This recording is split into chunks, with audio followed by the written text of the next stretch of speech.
tervist. Probleem, kell on katki. Oh, põrgud küll, mismoodi see niisugune asi siis nüüd juhtus siin? Mängisin vaikselt klaverit ja kell läks katki. No kuidas see kell niimoodi katki on saanud minna? Ise tegin, vihast. Kurat, see peab olema ju kohe niimoodi haamriga löödud. Ei, vasta seina. Hullu, vastas seina. Jõuga, parandage ära. Ma proovin, äkki saab midagi ette võtta. Oi, tere!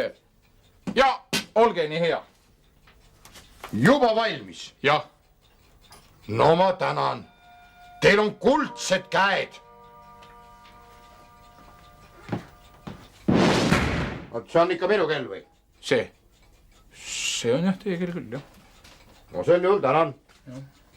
Aga põhimõtteliselt küsin, kas tulevikus seda kella elektrooniliseks annab ümber teha? Las ma vaatan.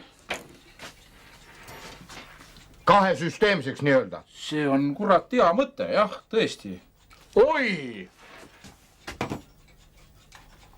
Teate, ma annan teile ühe sellise pastaka. Ohoh! Noh, kompensatsiooniks või nii. Olete rahul? Hea. Ja, sest no vaatades selle annab ju tõesti teha kahesüsteemseks, mis...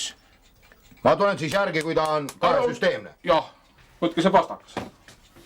On see ikka minu pastakas? See on teie pastakas küll. No aitäh sel juhul. Kõik hea.